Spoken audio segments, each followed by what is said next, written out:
Bueno, muy buenos días. Entonces, vamos a empezar ya siendo las 7 con la charla. El tema que vamos a tratar hoy entonces es ventilación mecánica no invasiva en falla ventilatoria de origen neuromuscular. Mi nombre es Jason Andrés Espinal Cárdenas, soy residente de Medicina de Urgencias y el asesor de esta presentación fue el doctor Carlos Barros, ornitólogo de la IPS Universitaria. Este es más o menos el derrotero de la charla, una introducción a epidemiología, hablar de la fisiopatología, cómo reconocer una falla respiratoria aguda de origen neuromuscular, posteriormente hablar algo de los equipos y de la configuración inicial, indicaciones y contraindicaciones, el papel de la ventilación mecánica no invasiva en falla ventilatoria neuromuscular y unas conclusiones. Con respecto a la búsqueda, entonces se hizo búsqueda en diferentes bases de datos, en PubMed, en Base, Linux y Google Scholar. En PubMed se hizo una búsqueda por lenguaje controlado, búsqueda por MESH, título y abstract, lenguaje natural, sendero de la cita y por preguntas clínicas. Digamos que dentro de estos métodos de búsqueda, la búsqueda por MESH, digamos que fue la más efectiva para encontrar información. En Embase también utilicé una búsqueda por lenguaje controlado con términos en tree y por pregunta pico. En Google Scholar hice la búsqueda por medio de una búsqueda avanzada y en Linux pues por lenguaje natural, por las dificultades pues que tiene el buscador con su forma de buscar de forma avanzada. Los términos que se utilizaron para la búsqueda fueron pues, los que pueden ver al lado derecho de la pantalla: enfermedad aguda, falla ventilatoria aguda, ventilación mecánica no invasiva, enfermedad neuromuscular, miastenia gravis, síndrome de Guillain-Barré, miopatía y enfermedad muscular y esclerosis lateral amiotrófica. Adicionalmente, se solicitó apoyo entonces del servicio de biblioteca para búsqueda avanzada de información. Como pueden ver aquí, pues digamos que en PubMed se hicieron múltiples combinaciones, especialmente por búsqueda por términos MESH, y fue como se hizo la extracción de la información. Entonces, para empezar, entonces la debilidad aguda muscular es una disminución de la capacidad de mover de manera voluntaria las partes del cuerpo por parte del paciente, y eso se vuelve pues una urgencia o una emergencia cuando ya hay compromiso de la musculatura respiratoria u orofaringia. Cuando hay compromiso de la musculatura respiratoria, entonces se pueden presentar dos cosas: uno, un trastorno de la oxigenación, y dos, un trastorno de la ventilación que finalmente va a llevar a una hipercapnia y una acidosis respiratoria. Y cuando hay compromiso de la musculatura orofaringia, pues el paciente va a tener dificultades para manejar las secreciones provenientes de el tubo respiratorio, adicionalmente dificultad para manejar el bolo alimentario y evitar que se vaya por la vía respiratoria. Digamos que esta dificultad a nivel orofaringio puede predisponer al paciente entonces a aspiración y posterior aparición de atelectasias y de neumonías. El pronóstico de los pacientes con enfermedad neuromuscular básicamente va a depender del diagnóstico de base, ¿sí? Y la estrategia ventilatoria también va a depender de lo mismo. ¿Por qué digo esto? Si un paciente tiene una miastenia gravis, tiene una alta probabilidad de que mejore con la ventilación mecánica no invasiva y luego de la aplicación de medicamentos como la plasmaféresis o la aplicación de inmunoglobulina. Estos pacientes tienden a recuperarse rápido. A diferencia o en contraste con el síndrome de Guillain-Barré, que generalmente los pacientes que hacen debilidad muscular de los músculos respiratorios generalmente tienen recrudescencias o exacerbaciones que son prolongadas y profundas, a pesar del medicamento que usted le vaya a poner, plasmaféresis, inmunoglobulina o la aplicación de ventilación mecánica no invasiva. Y con respecto a esto, entonces vamos a hacer pues como bastante énfasis durante la charla. Con respecto a la epidemiología, entonces los trastornos neuromusculares son una afección pues rara. La incidencia es de 0.05 a 9 por 100.000 personas año, la prevalencia es de 1 a 10 por cada 100.000 personas. Es la causa de ingreso en menos del 0.5% de todos los casos de ingreso de estos pacientes, de los pacientes a UCI, ya sea por un nuevo diagnóstico de debilidad o porque tenga ya un trastorno neuromuscular de base y que tuvo una agudización. De todos los pacientes que ingresan a UCI por un una debilidad aguda hasta el 60% van a requerir de algún tipo de soporte ventilatorio. Dentro de las condiciones que con mayor frecuencia generan debilidad aguda y asociado a esto una insuficiencia respiratoria aguda, son el síndrome de Guillain-Barré y la miastenia gravis. Por eso vamos a hacer énfasis en estas dos condiciones durante la charla.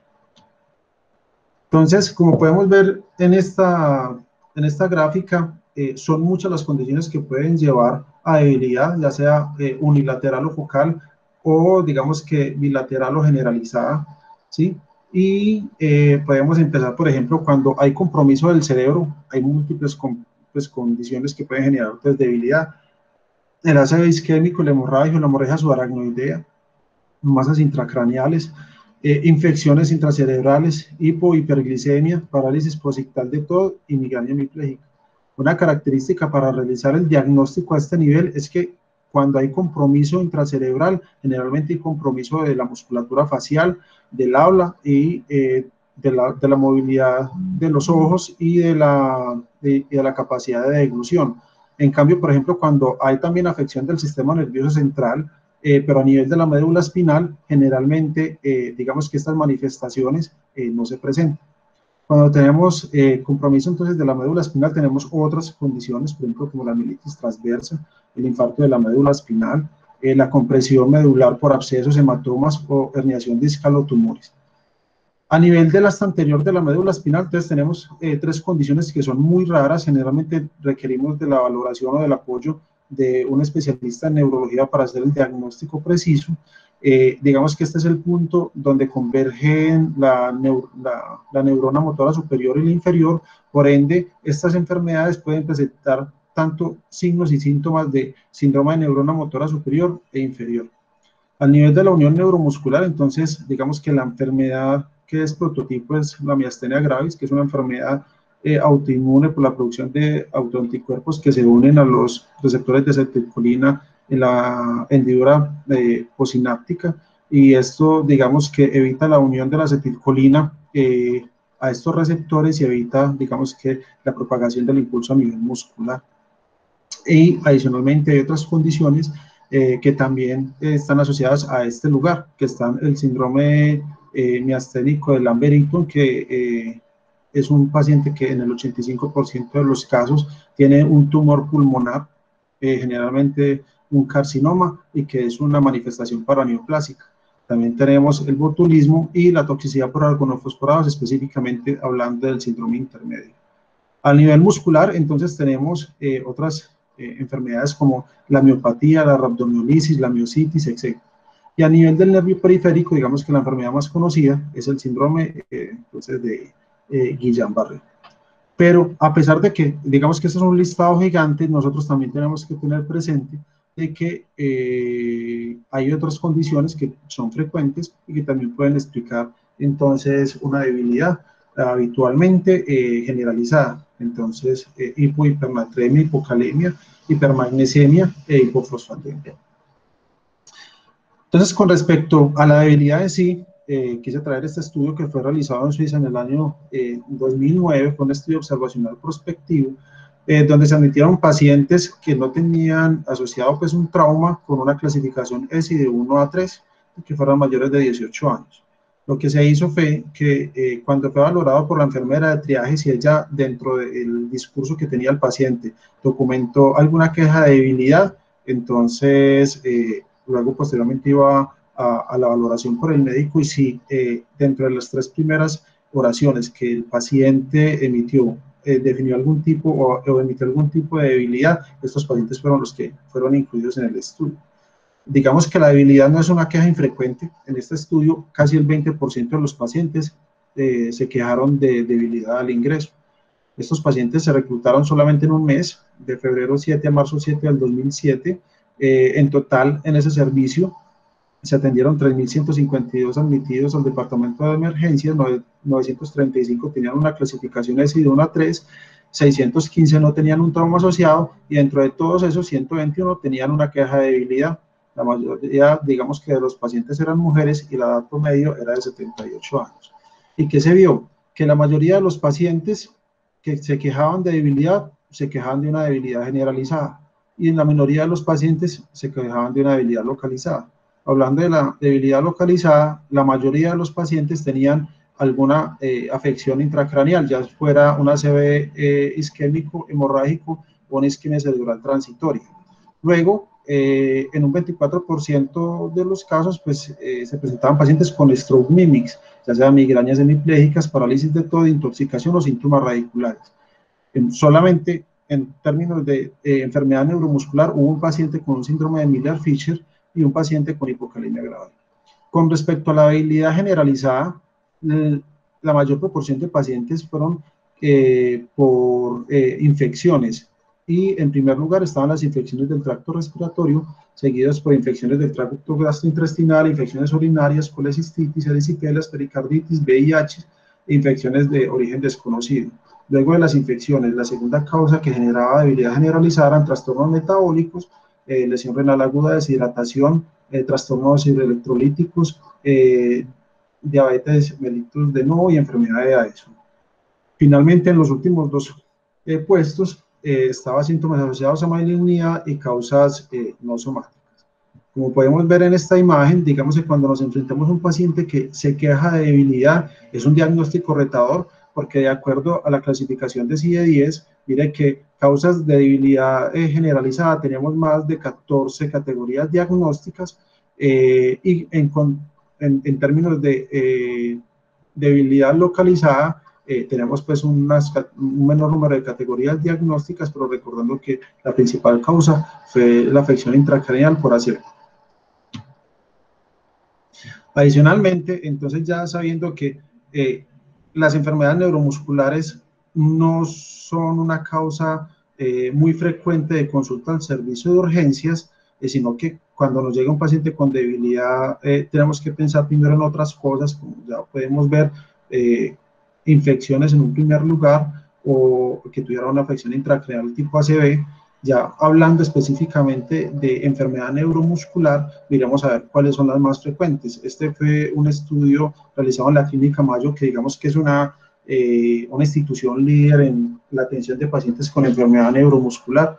Ellos recolectaron 85 pacientes que ingresaron a UCI por enfermedad neuromuscular y que tuvieran una falla respiratoria aguda entre el 2003 y el 2009. Ellos hicieron un análisis retrospectivo de historias clínicas, y lo que hicieron fue valorar el desenlace de escala de ranking modificado al alta y mortalidad luego del alta. Como pueden ver aquí, que es una de las cosas más llamativas, el 55% de los pacientes que ingresaron por una enfermedad neuromuscular al servicio de urgencias y al servicio de UCI durante este periodo no tenían un antecedente de enfermedad neuromuscular, sino que se hizo un diagnóstico de nuevo. Estos pacientes, lastimosamente, fueron los que más mal le fue, porque tenían mayor duración de ventilación mecánica, mayor estancia en UCI y tenía peores desenlaces al alta de acuerdo a la escala de ranking modificada.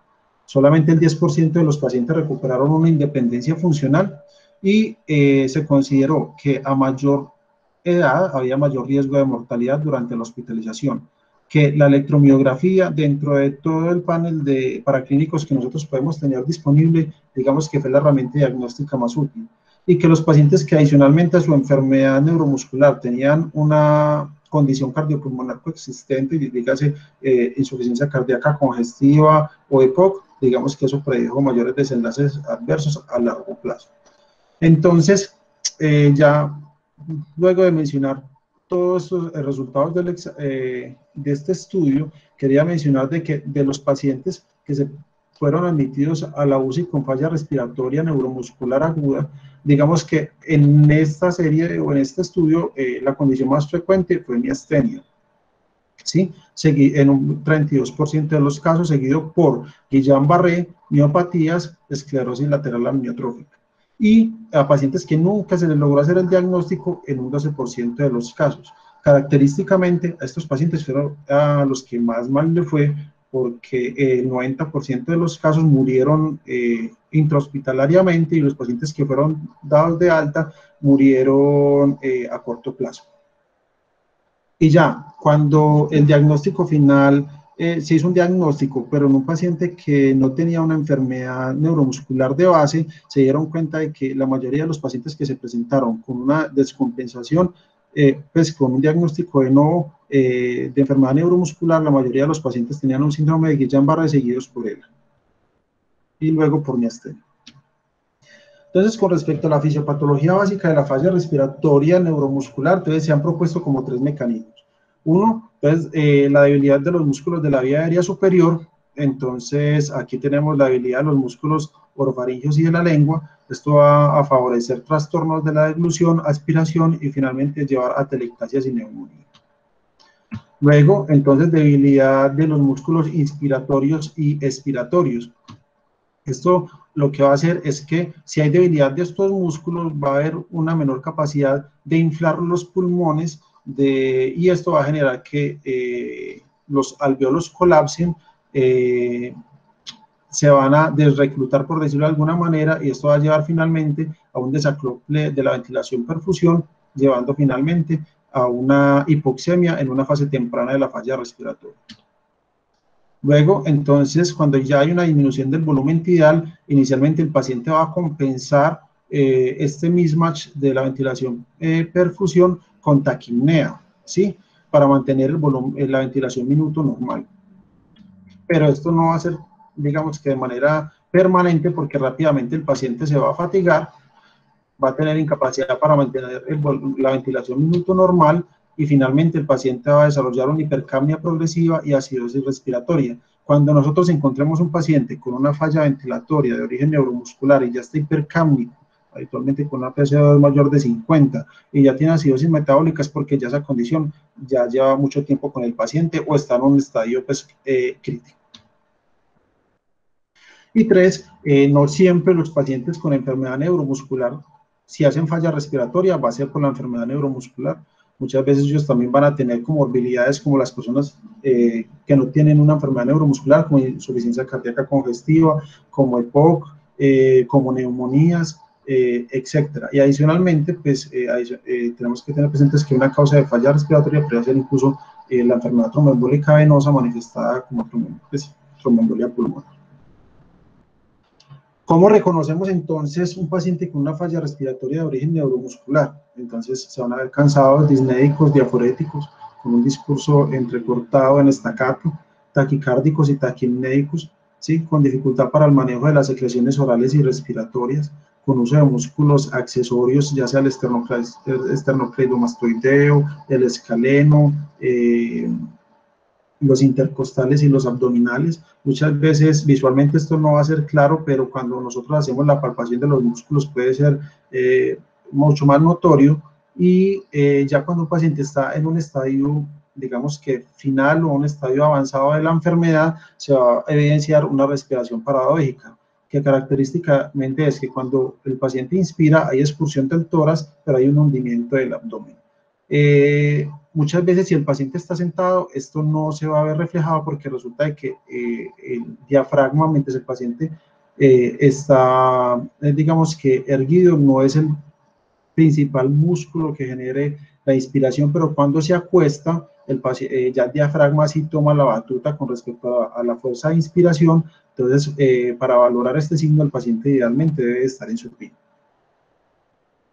Hay que recordar, adicionalmente, para seguir con lo que vamos a hablar a continuación, de que una persona normal tiene una capacidad vital forzada aproximadamente de 60 a 70 mililitros por kilo.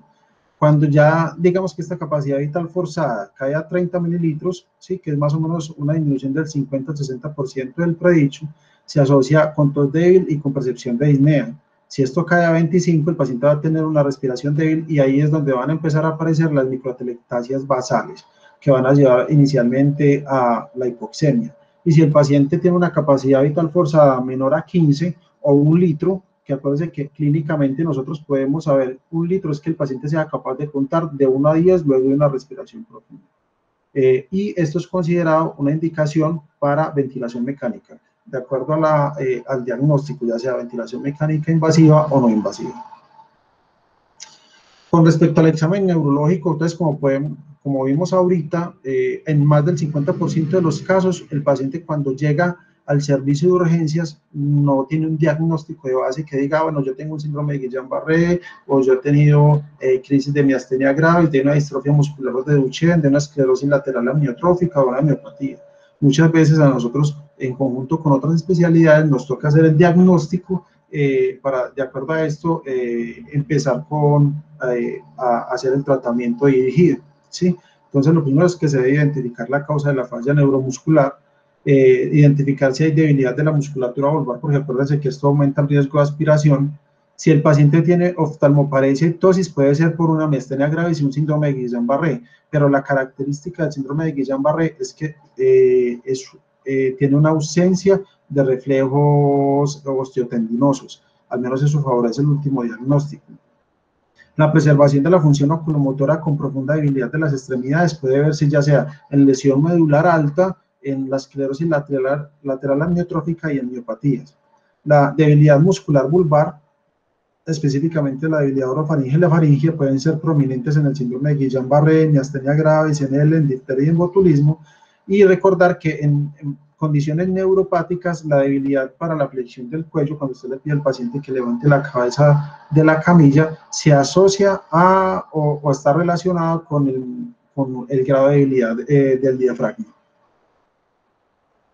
Con respecto al examen pulmonar, entonces, siempre tenemos que buscar signos de consolidación, ya sea neumónica, signos de obstrucción de la vía aérea o edema pulmonar. Hay que recordarte que estos pacientes por la enfermedad neuropática no hacen este tipo de eventos. Si lo hacen es porque generalmente tienen una enfermedad sobreagregada como una insuficiencia cardíaca congestiva o una enfermedad pulmonar obstructiva crónica.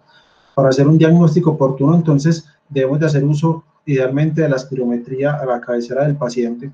Nunca me ha tocado usarla, habitualmente en los servicios en los que he estado no se ha hecho uso, y dentro de lo que se mide en la espirometría, nosotros tenemos que mirar la capacidad vital forzada, que generalmente debe de ser mayor a 20 mililitros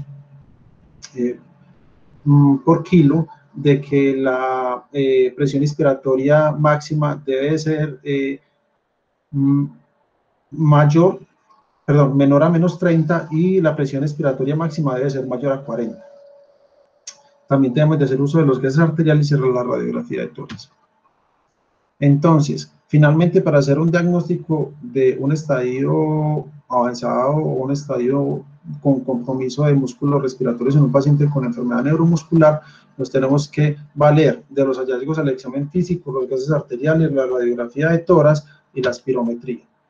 Hay que tener presente que no siempre que un paciente tenga debilidad o compromiso de la musculatura vulvar, ese paciente requiere intubación orotraqueal.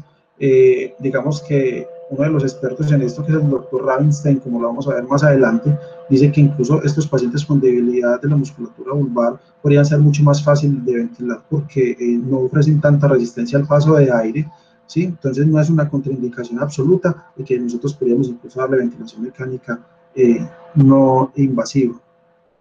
Pero sí lo tenemos que tener presente y vigilar al paciente de una manera más cercana. Este tipo de pacientes con enfermedad neuromuscular y falla respiratoria aguda son pacientes que tenemos que ubicar al frente de nosotros, donde nosotros estemos trabajando en el servicio de urgencias, porque rápidamente se pueden deteriorar y requerir un manejo más avanzado de la vía aérea, como una intubación orotraqueal.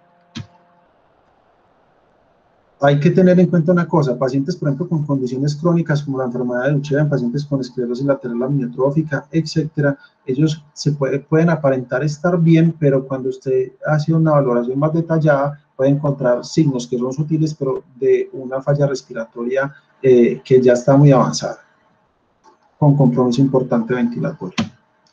Con respecto a la descripción de equipos y configuración inicial, entonces la ventilación mecánica no invasiva se refiere pues a la entrega de presión positiva a través de una interfase que no es intubación ni traqueostomía. Hay diferentes dispositivos que nos pueden ayudar. Aquí tenemos, por ejemplo, la máscara oronasal, la Total Face, la máscara nasal, una pieza para poner en la boca, almohadillas nasales, y tenemos el casco.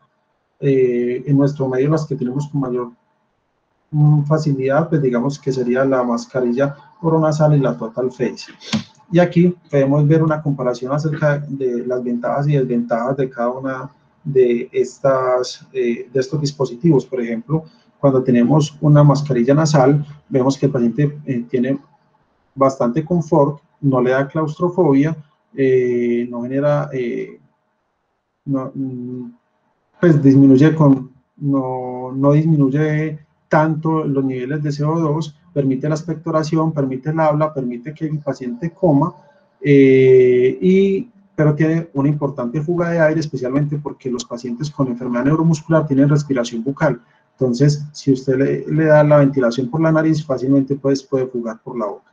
Cuando tenemos ya entonces dispositivos oronasales o la total phase, entonces digamos que el confort disminuye, puede aumentar el riesgo de claustrofobia, estos dispositivos disminuyen con mayor velocidad el CO2, no permiten pues, la expectoración, dificultan el habla, dificultan la capacidad de poder comer y disminuye el riesgo de fugas. Cuando hablamos de ventilación mecánica no invasiva, entonces tenemos, digamos que dos formas de configurarlo, ya sea en CPAP o sea en BiPAP. El CPAP entonces se refiere a que el paciente en todo momento va a recibir una presión positiva que es continua, ¿sí? Durante todo el ciclo respiratorio. ¿Esto qué va a favorecer? De que haya un reclutamiento alveolar y que cuando el paciente esté expirando, los alveolos no colapsen. Como habíamos mencionado ahorita, entonces el colapso alveolar va a favorecer la aparición de microatelectasias, especialmente basales. Entonces esto va a favorecer un reclutamiento alveolar y me va a favorecer sobre todo el tratamiento de trastornos de la oxigenación. Habitualmente el CPAP no mejora los volúmenes tidales, entonces no me sirve para el tratamiento de trastornos de la ventilación o para barrer pues, el CO2. En cambio, cuando tenemos el BiPAP, tenemos entonces, tenemos un PIC de base, pero adicionalmente el equipo va a entregar presiones positivas al paciente que van a mejorar de manera significativa los volúmenes tidales, y al mejorar el volumen tidal me va a favorecer el barrido de CO2. Entonces, cuando el paciente tiene trastornos de la oxigenación, yo puedo utilizar simplemente el CPAP, pero cuando el paciente tiene trastornos de la ventilación que se manifiesta con concentración, acumulación de CO2, lo ideal es que yo utilice el BiPAP. Entonces, aquí tenemos que tener varias cosas presentes. Cuando tenemos la gráfica de la curva en la pantalla del dispositivo, entonces el CPAP es lo mismo que nosotros conocemos en ventilación mecánica como el PIP. Y adicionalmente, aquí tenemos una cosa que se llama el IPAP, ¿sí? Que es algo muy similar a la presión pico en la ventilación mecánica invasiva, ¿sí? La diferencia entre el PIP o el CPAP y el IPAP se conoce como la presión soporte o el delta de PAP. A mayor valor de este delta de PAP o de la presión soporte, se van a mover volúmenes tidales mucho más grandes. Entonces, por ejemplo, aquí podemos ver un ejemplo de una ventilación positiva con BiPAP, donde se programó un IPAP de 14, un IPAP de 6, es decir, que hay una presión soporte o un delta de PAP de 8, ¿sí? Y se programó una frecuencia respiratoria de 10. Con respecto a esto, uno puede configurar el dispositivo para que me permita hacer una ventilación por BiPAP, ya sea en modo espontáneo, que solamente el dispositivo me genere mayores presiones cuando el paciente respire, solamente en el modo espontáneo ciclado por tiempo, que es que sí, el equipo aumenta la presión cada vez que el paciente respira, pero si el paciente entra en apnea por algún motivo, el mismo equipo gatilla el aumento de la presión para generar una respiración. Y cuando ya solamente ciclado solamente por tiempo, el equipo sí o sí, cada cierta frecuencia, va a aumentar la presión para generar una respiración en el paciente. Entonces, ¿cómo se debe configurar el equipo? Entonces, generalmente en pacientes con falla ventilatoria aguda de origen neuromuscular, el modo ventilatorio de elección va a ser el BiPAP. Entonces, vamos a hacer énfasis en esto. Entonces, habitualmente vamos a poner el PIP, empezamos desde un valor bajo, generalmente empezamos en 5 y podemos ir escalando cada 5 minutos de 1 a 2 centímetros de agua hasta alcanzar 8 centímetros de agua. Y mirar cómo evoluciona la mecánica ventilatoria del paciente. Luego vamos a configurar entonces el IPAP. Generalmente empezamos en 12, podemos subir hasta 15, alguna de la literatura dice que podemos subir de 20 a 25, y podemos tener una presión soporte, que les recuerdo que es la diferencia entre IPAP y el PIP, o entre el IPAP y el EPAP, que puede ir de 7 a 10, otras referencias hablan de 8 a 14. Titular la FiO2 para mantener una saturación de oxígeno mayor a 90, y listo. La idea es que cuando nosotros conectamos a un paciente a ventilación mecánica no invasiva, tenemos que estar muy pendientes de su evolución, y definitivamente el que va a ser respondedor y lo vamos a ver en 1 o 2 horas luego de la institución de la terapia. Si el paciente se deteriora en cualquier momento durante este ensayo de ventilación mecánica no invasiva, muy posiblemente tengamos que llevarlo a intubación orotraqueal. ¿Cuáles son las indicaciones para ventilación mecánica no invasiva en falla respiratoria aguda neuromuscular? 1. En crisis miasténica, pero que el paciente esté hipercápnico, es decir, que no tenga una PCO2 mayor a 50. Trastornos neuromusculares crónicos exacerbados con edema pulmonar o exacerbación de POC, es decir, el paciente que tenga antecedentes de haber tenido una miastenia gravis o un síndrome de Guillain-Barré. Si el paciente está haciendo falla ventilatoria, no necesariamente sea porque hubo una exacerbación de la enfermedad neuromuscular, sino por otras comorbilidades.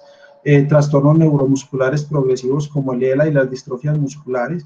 Y en el síndrome de Guillain-Barré sí se puede utilizar, pero generalmente cuando el paciente ya está en una fase de recuperación post-extubación, pero eso no va a ser pues como el énfasis de esta charla. ¿Cuáles son las contraindicaciones relativas? Entonces, el síndrome de Guillain-Barré, habitualmente, si hacemos ese diagnóstico, no debemos de hacer intentos con ventilación mecánica no invasiva. Si el paciente tiene una PCO2 mayor a 50, el riesgo de falla de la ventilación mecánica no invasiva es alto. Enfermedad cerebral concomitante que lleva al paciente a coma, agitación grave, secreciones respiratorias muy abundantes, pero esto lo menciona una parte de la literatura, pero digamos que los expertos que son Rabinstein y Whitehicks dicen que incluso en pacientes con abundantes secreciones se puede intentar ventilación mecánica no invasiva, es decir, que todavía hay incertidumbre con respecto a esto. Complicaciones sistémicas, que el paciente esté inestable, que esté con sepsis, que esté con arritmia o infarto agudo del miocardio, y que se prevé más adelante procedimientos que requieren sedación profunda. Entonces, este es el doctor Rabinstein, prácticamente es el médico que más sabe sobre falla ventilatoria aguda en trastornos neuromusculares, y como vamos a ver adelante, pues digamos que es autor o coautor de la mayoría de las publicaciones que vamos a ver a continuación. Entonces, este estudio fue publicado en el 2002, se cogieron 36 pacientes con miastenia gravis generalizada grave según la clasificación. Se habla de una clasificación de miastenia gravis tipo 4, que generalmente ya requerían soporte de ventilatorio con ventilación mecánica invasiva o no invasiva, y estos pacientes fueron recolectados entre el 94 y el 2001 en la clínica Mayo. De estos pacientes se escogieron a 9 pacientes que tuvieron 11 episodios de esta miastenia gravis generalizada grave. ¿Sí? 8 pacientes fueron tratados con plasmaféresis e inmunoglobulina, y se revisaron los resultados de gases arteriales y pruebas de función respiratoria antes y después del BiPAP. Se consideró una falla ventilatoria si no había mejoría de la PO2, si había una exacerbación de la PCO2, si el paciente seguía muy sintomático, o si definitivamente, de acuerdo a la condición clínica del paciente, requería ir a una intubación orotraqueal. Entonces, ¿qué se vio? Que de los 11 episodios de miastenia gravis grave generalizada, digamos que el éxito fue en 7 de esos 11 episodios, y solamente hubo 4 fallas. De esas 4 fallas podemos ver que la característica más común era que tenían un PCO2 mayor a 50. Mire que este que falló tenía 68, este otro que falló tenía 52, y este otro que falló tenía 67. El paciente número 39, digamos que tuvo muy buena respuesta al manejo con ventilación mecánica no invasiva, pero se realizó una intubación electiva dado que tenía un compromiso grave de la debilidad de tanto de los músculos axiales como apendicular. ¿Cuáles fueron las conclusiones de este estudio? Que una hipercapnia con un PCO2 mayor a 50 es un predictor de falla del BiPAP. que las pruebas de función pulmonar que se hicieron en estos pacientes previos al inicio de la ventilación mecánica no invasiva no predecían si iba a tener éxito o iba a fracasar. Todos los pacientes tenían una capacidad vital menor a 10 mililitros por kilo y lastimosamente la presión inspiratoria y la presión expiratoria fueron muy variables y no hubo diferencia significativa entre quienes tuvieron falla de éxito. Y cuando se hizo la medición con respecto a las presiones soportes o el delta de PAP que mencionábamos previamente, si se utilizaban presiones más bajas o más altas, esto tampoco influyó en predecir éxito o falla en la ventilación mecánica invasiva. La mayoría de las fallas se dieron en menos de 24 horas del inicio del ensayo de la ventilación mecánica no invasiva y, como pudimos ver, la prevención de la intubación se logró en el 70% de los ensayos. Y también mencionan en este estudio que la estancia hospitalaria en los pacientes que se logró tener un éxito con la ventilación mecánica no invasiva, específicamente con el BiPAP, era significativamente menor, 7 días versus 23 días con pacientes que requirieron ventilación mecánica por intubación orotraqueal. Aquí ya en el 2008, entonces tenemos otro estudio, un estudio de corte retrospectivo de 60 episodios de crisis miasténica en 52 pacientes en la clínica de Mayo, y se tuvieron en cuenta pacientes que ingresaron a la UCI general o a UCI neuro entre el 87 y el 2006. Todos los pacientes tenían debilidad generalizada grave y vulvar también. El BiPAP, de nuevo, entonces, fue el soporte ventilatorio que se escogió como método inicial en 24 episodios de esos 60. Y la intubación orotraqueal se utilizó en 36 episodios. Al final del estudio, de estos 24 episodios, 10 episodios fallaron y tuvieron que ser intubados. Entonces, al final, fueron 46 pacientes que requirieron intubación, que eso correspondía aproximadamente al 77% de los pacientes.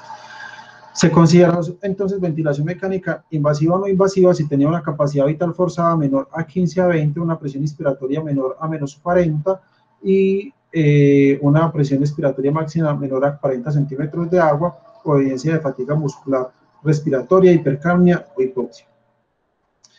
Ellos que se dieron cuenta con respecto a las características de base de los pacientes, que entre los pacientes que utilizaron BiPAP y fueron a intubación, no hubo diferencias con respecto a las características basales. Cuando se compararon tanto los pacientes que tuvieron éxito con el BiPAP con los que tuvieron falla, tampoco hubo diferencias. Y cuando se comparó cada uno de estos dos grupos de éxito y falla con los pacientes que fueron llevados a intubación orotraqueal, tampoco hubo diferencias en las características basales. Como podemos ver aquí, en el total de pacientes, vemos que habitualmente los pacientes tenían una duración de la enfermedad de 4 años, tenían una historia de timoma, de crisis previas, de enfermedad pulmonar en un porcentaje importante de los pacientes. Dentro de los gatilladores más frecuentes estaba la medicación, específicamente cambios en aumento o disminución en la dosis de piridostigmina o aplicación de medicamentos como fluoroquinolonas, macrólidos, etcétera, que el paciente se haya sometido a cirugía o infecciones. La mayoría de los pacientes tenían anticuerpos contra el receptor de acetilcolina, ¿sí?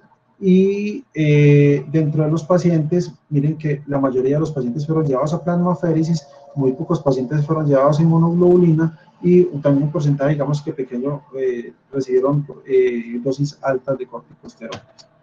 ¿Qué podemos ver? Que ellos determinaron que habían unos predictores de ventilación prolongada, es decir, mayor a 7 días, y que habían unos factores de riesgo para esto, específicamente que tuvieran crisis previas, que tuvieran una historia de timoma, que tuvieran una presión expiratoria máxima inicial baja, que estuvieran usando corticosteroides, que hubieran sido llevados a intubación orotraqueal sin previo intento de BiPAP, que tuvieran atelectasias, y se vio que era un factor protector, digamos, con respecto a la presión, a la ventilación mecánica, a la duración de la presión, de la ventilación prolongada, el uso inicial de BiPAP. Y dentro de todos estos, el factor de riesgo más importante fueron las atelectasias. Y con respecto a los desenlaces clínicos, al comparar BiPAP contra los pacientes que fueron llevados a intubación, la duración de la ventilación fue mucho menor en pacientes que fueron llevados a ventilación mecánica no invasiva, y la estancia tanto en unidad de cuidados intensivos como hospitalaria fue menor, sin diferencias en mortalidad. Entonces, ¿cuáles son las conclusiones grandes de este estudio? Que la capacidad vital forzada, la presión inspiratoria máxima y expiratoria y el P2 en la admisión o al inicio de IPAP falló predecir desenlaces de la ventilación mecánica no invasiva, aunque las pruebas de función pulmonar no fueron realizadas en 38% de los pacientes previo al BIPAP, que otra vez el predictor de falla de BIPAP fue un PCO2 mayor a 45. La duración prolongada de ventilación se asocia entonces con intubación orotraqueal, atelectasia siendo este el principal factor de riesgo, con casi 8 veces mayor riesgo, y una presión expiratoria máxima baja. La única variable que se asoció con una ventilación disminuida fue el inicio de BIPAP, y que el BIPAP previno la intubación orotraqueal en el 58% de los casos, disminuyendo complicaciones pulmonares y reduciendo la estancia hospitalaria y en UCI. Al menos en miastenia gravis, el uso de pruebas de función pulmonar a la cabecera del paciente, digamos que no es muy confiable por la naturaleza cambiante misma de la enfermedad.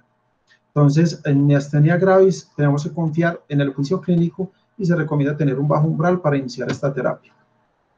Con respecto a Guillain-Barré, digamos que en estos pacientes se puede precipitar una falla respiratoria aguda hasta en el 30% de los pacientes.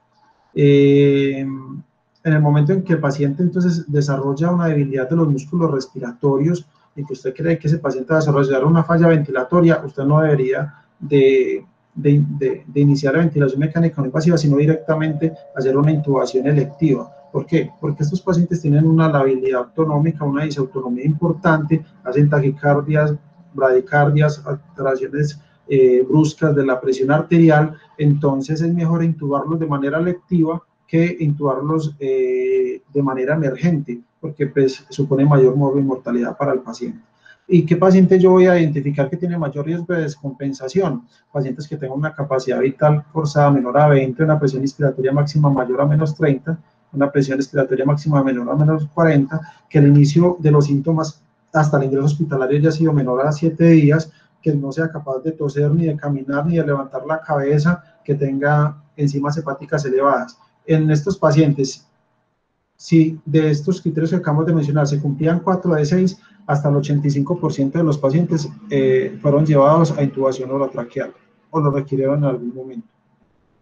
En pacientes cuya capacidad vital fue media al inicio y tenían o cumplían con estos 3 factores, que tuvieron un inicio rápido de síntomas que los llevaron a la hospitalización, que no pudieron levantar la cabeza y que tuvieron una declinación de más del 50% de la capacidad vital.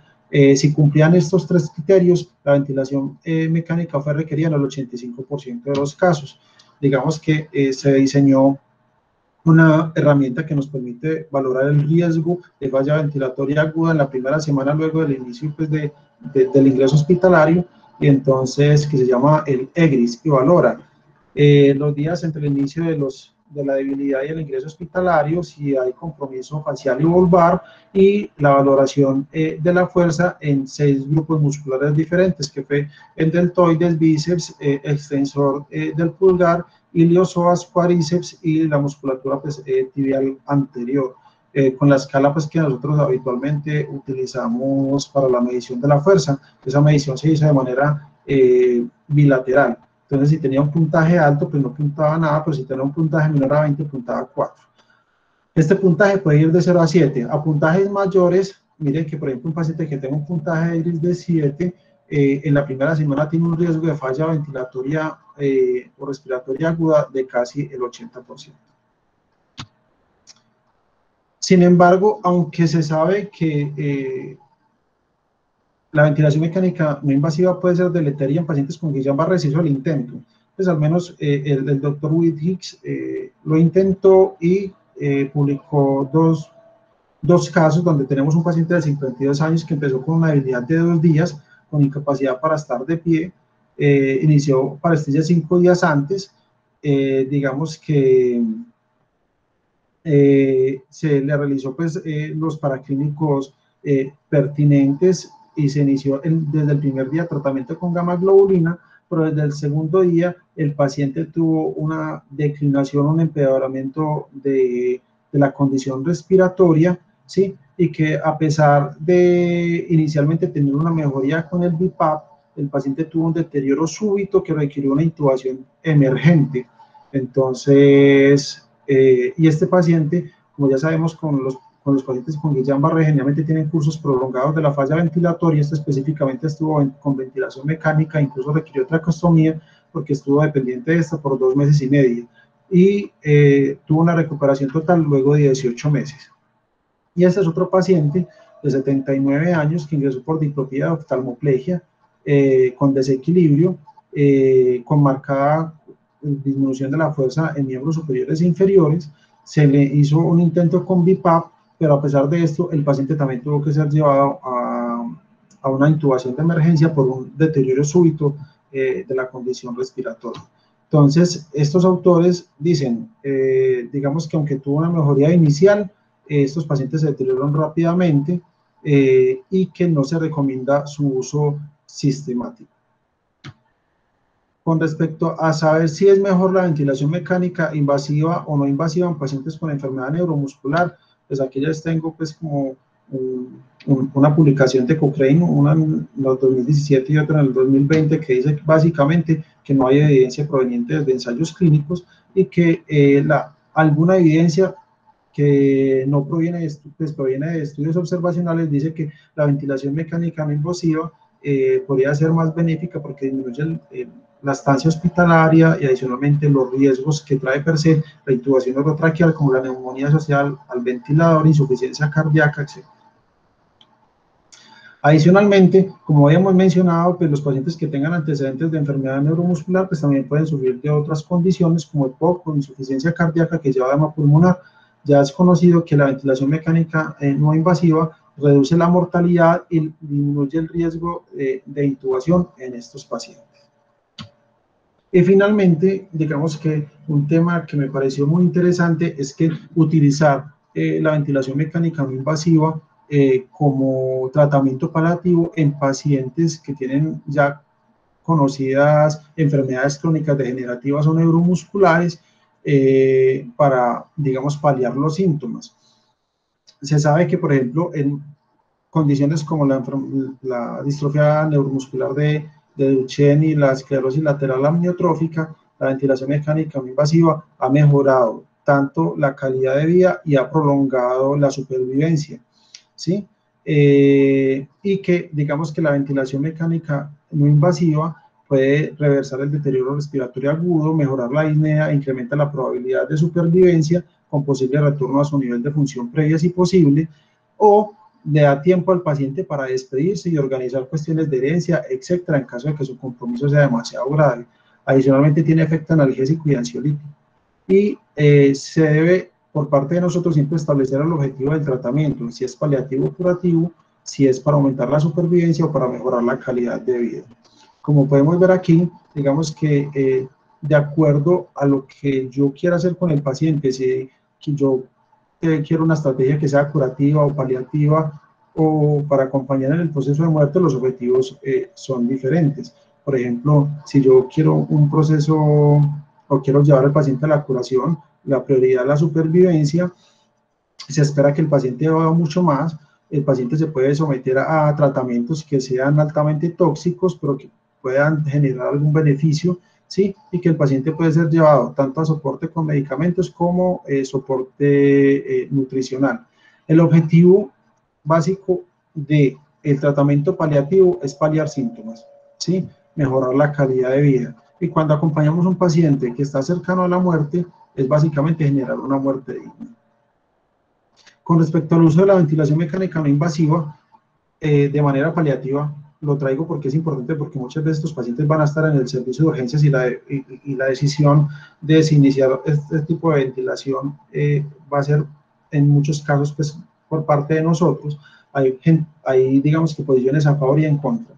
A favor, que puede dar liberación de síntomas como la disnea, puede extender la supervivencia, puede mejorar la calidad de vida y puede mejorar la comunicación.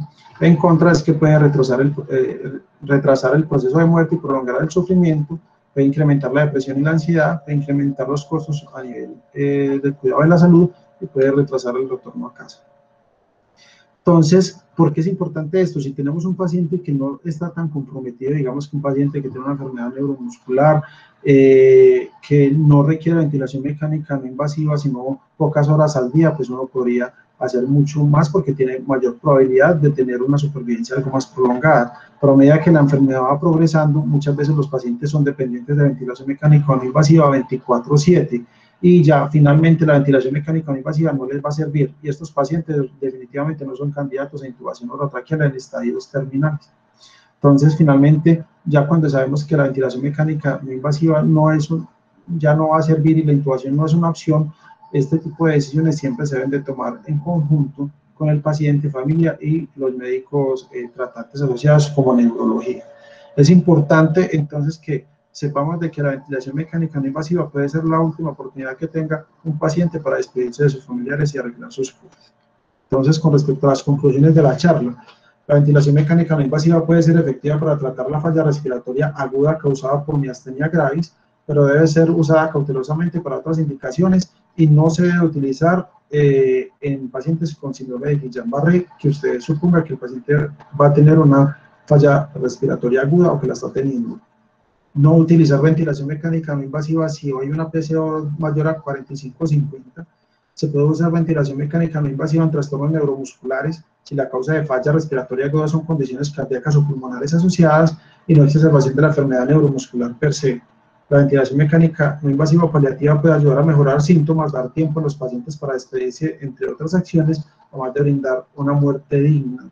Y considero respetuosamente pues, que la evidencia que sustenta estas recomendaciones es pobre, que es casi que una recomendación o una opinión de expertos. Pero si me llegara a tocar, y muy posiblemente me toque durante mi acción, digamos que como urgentólogo, tener un paciente con una miastenia gravis y que yo vea que se pueda beneficiar de la ventilación mecánica no invasiva, yo lo intentaría, pero con estrecha vigilancia de que de pronto no se me vaya a deteriorar y requiera más bien intervenciones mucho más invasivas. Muchísimas gracias. Jason, muchas gracias. Por ahí Diego ya levantó la mano. Diego, dale.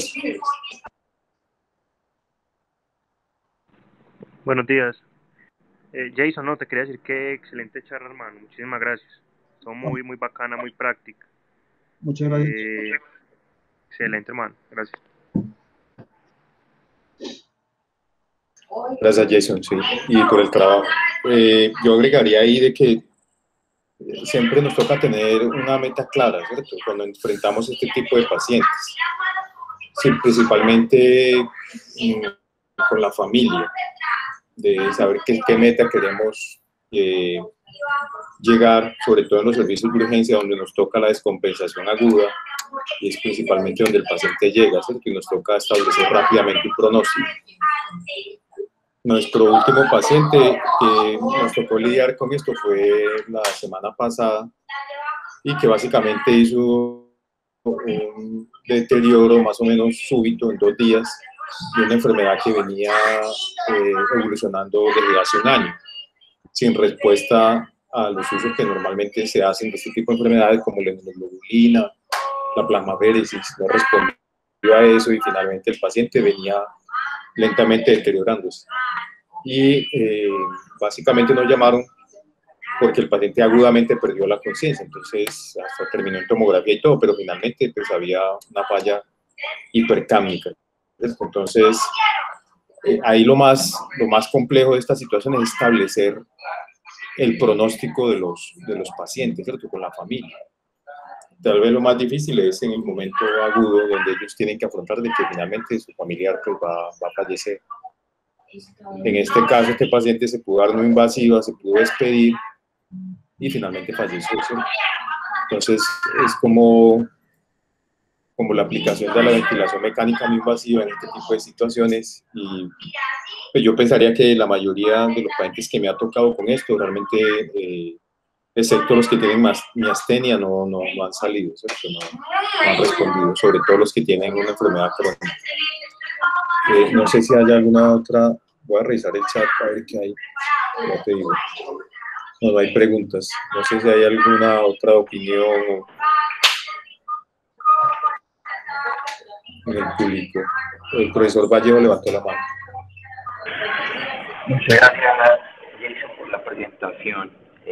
Sí, un tema yo creo que sigue en realidad bastante abierto y solamente un comentario al respecto, y es la línea tan delgada entre la implementación de la estrategia no invasiva, porque digamos los rangos de acción en ella son bastante estrechos, sobre todo en aquellos escenarios donde tú bien lo mostraste, se desea mejorar la supervivencia y adicionalmente a ello la calidad de vida. Entonces sí hay que tener muy claro cuál es la expectativa y el horizonte al cual se quiere llegar para implementar esa estrategia. Muchas gracias. No se ve ninguna otra pregunta ahí en el chat. Ok, yo me fijo a ver si hay. No.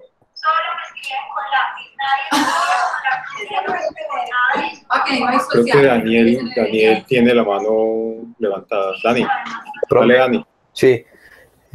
No, que me parece muy bacano pues también como la parte que abordó Jason al final del cuidado paliativo, porque yo creo que muchas veces tenemos mucha experticia en manejar las cosas en las situaciones emergentes que podemos tratar, pero en esos pacientes los que nos ponen a dubitar y a saber qué decisión tomar. Entonces yo creo que, como decían ustedes, no es tan infrecuente uno encontrarse con esos pacientes y saber que por lo menos hay parte de un abordaje que se podría hacer parcialmente mientras se comenta con la familia o mientras se resuelven otros asuntos que muchas veces nosotros como médicos no los tenemos en cuenta, como mencionó Jeff. Dani, te quedaste sin audio. No, ya terminé, profe. ¿Nadie me escuchó? Sí, ahí se escuchó. Se escuchó, sí. Al último se amputó de uno. Sí, gracias. Pues definitivamente es un tema que uno se ve confrontado principalmente por las decisiones éticas que toca tomar con este tipo de pacientes y como de tratar de establecer un límite de hasta dónde vamos a llegar, ¿sí? Principalmente por lo que se genera luego de toma de decisiones que puedan que no sean muy acertadas, ¿sí? Como intubar a un paciente de estos que pues, definitivamente su pronóstico es muy malo hacia futuro y la dependencia de quedar pues, pegado de un ventilador, ¿cierto? Entonces siempre va a ser muy retante hacer esto con las familias, de enfrentar estas decisiones al final de la vida.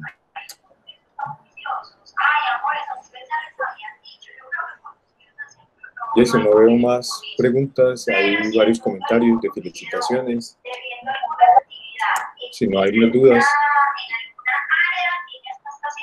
le damos muchas gracias a todos por su asistencia y hasta una próxima oportunidad.